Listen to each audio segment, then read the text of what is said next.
What is going on, everyone? It is time to update the worst cities in America for 2019 list. Last year we brought you some pretty scary cities. Some were so bad you would think they were in a country that had been embroiled in a bloody civil war for like 20 years, or it was just a city my cousin's ex-wife lived in. Either one. Actually, both of those are really valid reasons not to move someplace. Most people think that crime is the only metric that gets a city on a worst of type list. It's actually 7 or 8 metrics depending on which study you're looking at. Crime, poverty, schools, traffic, amenities, population density, and pollution. Those are usually the standard ones. For this list, we'll only be taking into consideration stats that are most often associated with living in a really bad place, like crime, poverty, schools, and pollution. Because when you live in a city where people are getting shot on dirty streets, then robbed on their way to crappy schools, you really don't care how bad the traffic is or if they have a good Applebee's nearby. And for those of you thinking about it, don't worry, there's probably an Applebee's really close to you right now. So stop looking at the Applebee's online menu and watch my top 10 worst cities in America for 2019.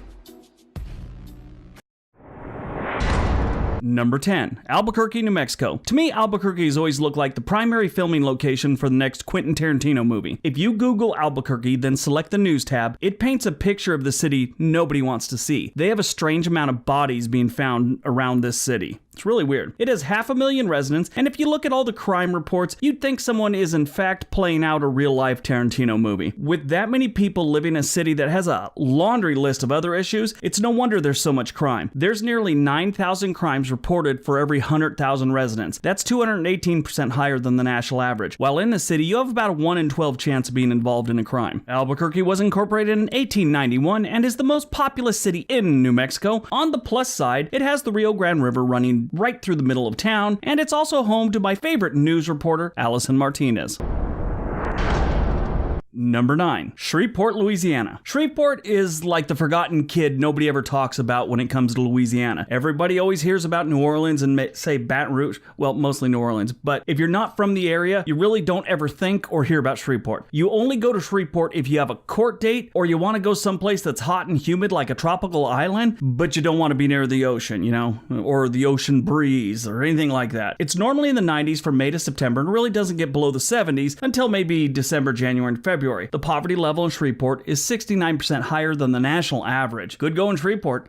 Shreveport has just under 200,000 residents, and all of these residents, they got a 1 in 14 chance of being involved in a crime every year. The city's only safer than 2% of the cities in this country. The overall crime rate is 148% higher than the national average, and on top of all that city sweetness, you have a pollution index that makes most environmentalists cry at night. Shreveport was incorporated in 1839.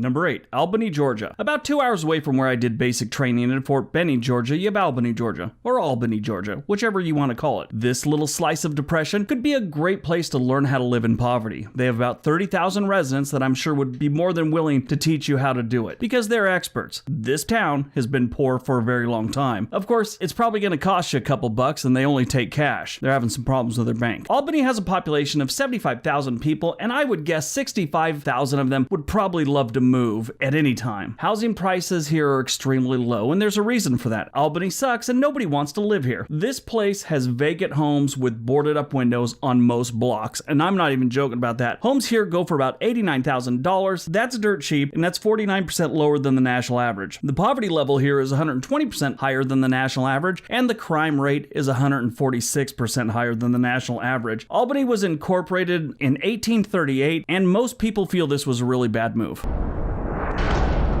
Number 7, Homestead, Florida. Homestead is another one of those smaller cities with a bad reputation. They only have about 65,000 residents. This one could almost make the list on pollution alone. But not wanting to be a second-rate horrible town, they turn in a not-so-good crime rate that's 70% higher than the national average, and only about 69% of their residents actually graduated high school. The low population comes in at no surprise. Unemployment here is pretty horrible. The income per capita is about $17,000 a year. The unemployment rate is about 6% right now, as well as 30% of the residents living in poverty. That's 90% higher than the national average. Now this is weird. The seal and the flag for the city, they're a little weird. They have a jet fighter and a farmer on a tractor with some palm trees. Kind of weird looking. Now, I get why it's there. They have a lot of farming outside of Homestead, and there's an Air Force base there too, so stop typing. I get it, but it's just a weird combination. Homestead was incorporated in 1913 and is known as the gateway to the Everglades. And if you've been there, you kind of wish the Everglades would swallow it up at some point.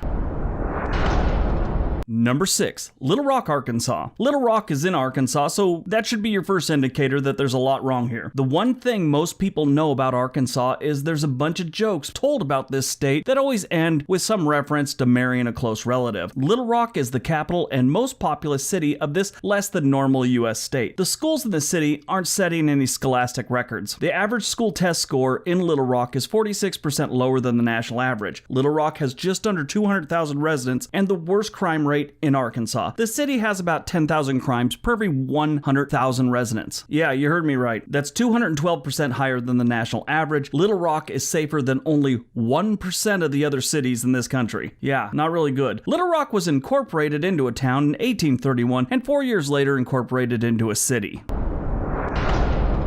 Number 5, Baltimore, Maryland. Unless you've been living in a bunker with zero outside contact for like 50 years or so, you know Baltimore isn't the great city it once was when Edgar Allan Poe walked the streets of Baltimore and wrote The Raven. Actually, it might not have been that good back then either. He either drank himself to death or he was poisoned. All the records have since been lost, but who knows? He did yell out the name Reynolds all night the night he died, so they're not sure if Reynolds actually poisoned him or whatever. Anyway, they say Edgar Allan Poe was born in Boston, but since he married his 13-year-old cousin, I'm thinking it was Little Rock. I could be wrong. Modern-day Baltimore is home to about 620,000 residents. Every day, these residents have a 1 in 15 chance of being involved in a crime. The overall crime rate is 153% higher than the national average, with about 45,000 crimes being reported annually. And considering 40% of crimes go unreported, that's the estimate, this place is a frickin' nightmare. The average school test score is 59% lower than the national average, and only about 75% of the residents have graduated high school. Nevermore. Number 4, Memphis, Tennessee. Memphis, Tennessee is the worst city in the entire state when it comes to crime and pollution, and their unemployment and education numbers kind of blow too. It's like they're trying to come in last place at everything, like they're putting a serious effort into sucking. This city has about 650,000 residents, and the crime rate is about 202% higher than the national average. There's about 34 violent crimes reported in this city every single day. Memphis is safer than only 1% of the cities in this country. The poverty level in Memphis is 83% higher than the national average. Here's a piece of advice about Memphis. Don't go here. Number 3, St. Louis, Missouri, and Illinois. Okay, so one is St. Louis and the other one is East St. Louis. They're just across the river from each other and they both suck. St. Louis, Missouri is located right on the Illinois-Missouri border and is the second largest city in the state with just 310,000 residents. And it's one of the most moved out of cities in the country, both residents, businesses, and football teams. And they're not moving to East St. Louis, trust me on that one. These two cities could make it on the list with crime and poverty alone. The income per capita is $24,000 a year. That's in a city. That's one thing to be living out in rural areas with that kind of money, but this is in a city. You can't make it on that. That's 15% lower than the national average. Their unemployment isn't good, but it's not terrible. It's at 5%. So while it's not impossible to find a job here, it is hard finding a decent job since the poverty level is 27%. I did a video a while back and I mentioned how the city lost 2 football teams, the Cardinals and the Rams, and the Village Idiots came out to play in the comment section. I guess none of them knew anything happened before they were born. We still have the Cardinals. They play baseball. You don't even know what sport the Cardinals play. And it went on and on and on. And no, we just lost the Rams. What are you talking about? It was weird. Anyway, in case any of you left those comments and you still haven't gathered the knowledge yet, I will explain. St. Louis has a baseball team called the Cardinals. Their football team was also called the Cardinals, but they moved to Arizona in 1987. Arizona Cardinals are what they are now. And just recently, the Rams skipped town on you. And that's it in a nutshell.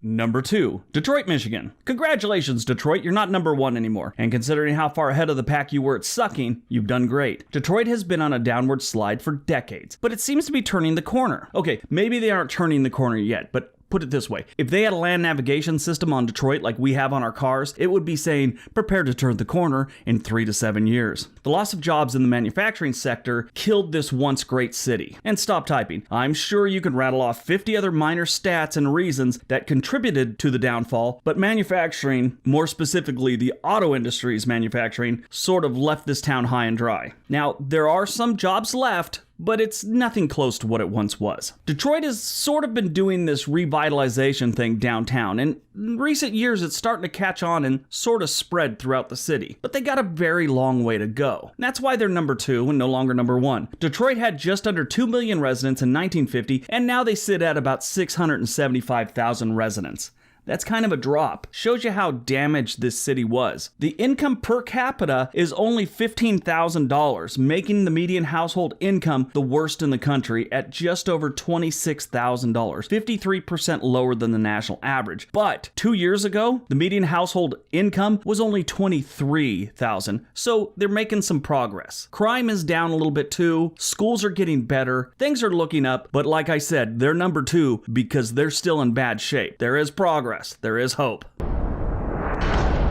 And number 1, Wilmington, Delaware. Congratulations, Wilmington. You made it to number 1. Wilmington, Delaware has the worst crime rate in the whole state and one of the highest in the country. For every 100,000 residents, there's about 5,000 crimes reported. That's 149% higher than the national average. This equals out to being roughly 20 violent crimes reported per day in the city. Now, their crime rate isn't as bad as some of the other cities on this list, but their violent crime rate is outrageous. This place is like the Wild West on steroids. I went to a Catholic school until high school. I learned about this place called Purgatory. Purgatory is where you go to pay for your sins before they let you into heaven. Wilmington reminds me of what Purgatory is, or should be. It's weird. This place is not a place you want to move to. It's like a place you're going to pay a debt to society or something like that. Kind of like a prison. It's bad. Wilmington has bad schools, extreme poverty, and houses that, if they haven't been boarded up for a decade or so, they haven't seen repairs or a coat of paint in just as long. Wilmington, Delaware was incorporated in 1731. It is the worst city in the United States for 2019.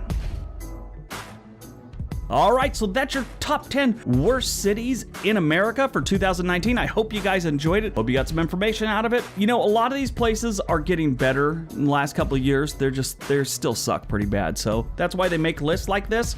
Everyone, don't forget all the links below. Subscribe if you haven't already subscribed. Everybody have a great day. Be nice to each other.